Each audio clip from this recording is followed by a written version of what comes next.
Recording.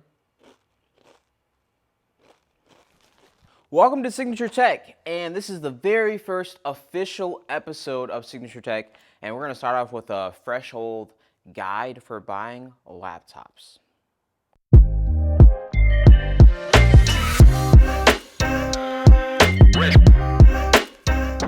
Welcome to the very first official episode of Signature Tech, a laptop buying guide, and I appreciate you guys tuning into this very first episode.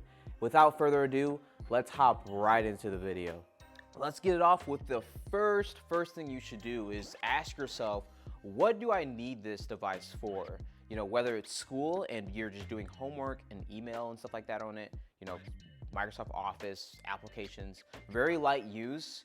You know, you don't really need something very powerful, you know, and if you have a budget of $300, $400, you're gonna be able to meet that expectation very easily.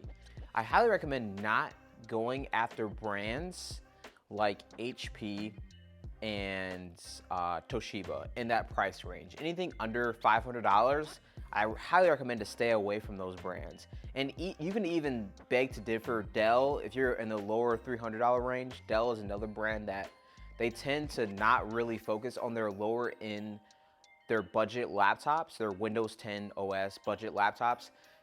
That tends to be the stream. As a guy that's been in the repair industry, I get a lot of $300, $400 HP and Dells in my work station, and I see a lot of laptops come through with, you know, multiple issues, and sometimes they're laptops that have been bought within 6 months and they have motherboard issues, they have keyboard issues, they have screen issues, screens just going completely black.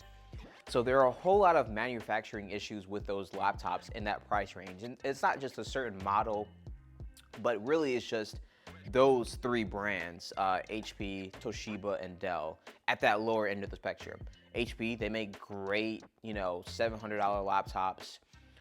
Anything above that $500 range, they have some great models out there, as well as Dell. Dell is a very sturdy computer above that $500 price range as well. The brands I would recommend looking at though under that price range for Windows 10 is Acer, Asus. Lenovo is another iffy one, but Lenovo is, you can find some good lower end models in there as well. But that goes to my second point is do your research. Not only look at, you know, videos like this that you're looking at right now, but also go to other YouTube channels, go to, you know, online documents. If you don't like reading, I just browse YouTube. Also, you know, look it up on Amazon or eBay. That's two sites that I highly recommend. If you're going to go to the store and look at a laptop, go there, look at it, you know, ask the person's advice there. I highly recommend don't take their advice to the bank though, because a lot of times they're not trained professionals. They haven't been in the industry like I have, you know, for multiple years. And sometimes they're just selling you the laptop. They're more of salesmen than, you know, yeah, it's a good laptop. You know, my cousin had that and she did fine with it. You know, that's kind of their general advice.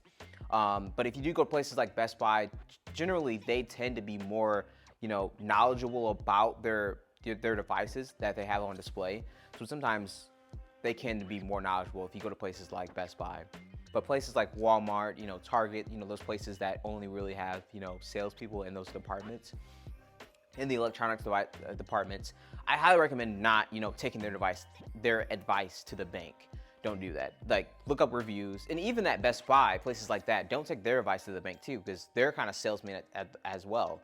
Some of those people, I don't know if this is true now, but I know they used to get commission off, you know, making a large sale.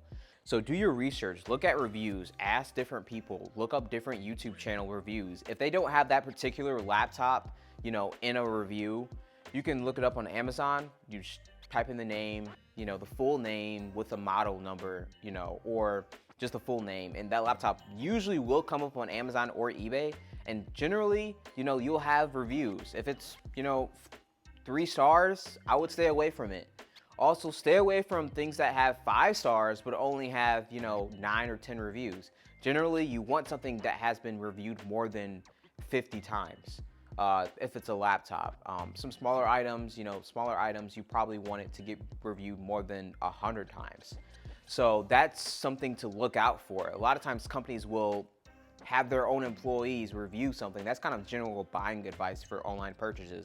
A lot of times companies will have their own employees review their items, and if they have 9 reviews but it's 5 stars, I wouldn't recommend taking that to the bank.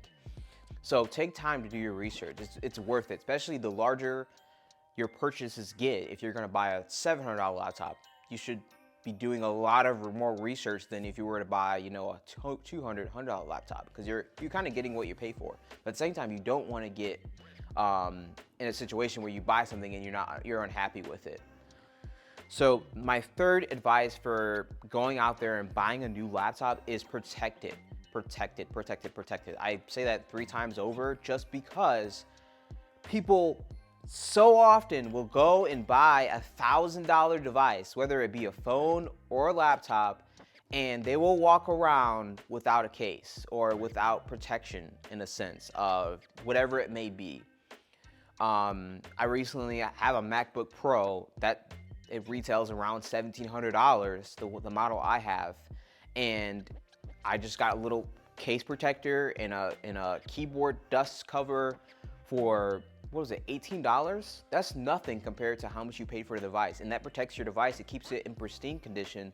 It helps your resale value, especially if you buy a device that, is over $700. You're probably gonna end up reselling that, because it's gonna usually, if you made the right decision, if you've done your research, you're gonna be able to resell that device. Thank you for watching this week's episode. I really appreciate you guys tuning in to watch. Please like and subscribe if you haven't already. I'll be posting weekly content, so hit that bell notification to get updated on when I am posting or uploading a video. I really appreciate you guys taking the time out of your day to watch my videos. Until next time, I'll see you guys later, and always remember to prove them wrong. Do not let people put limitations on your abilities.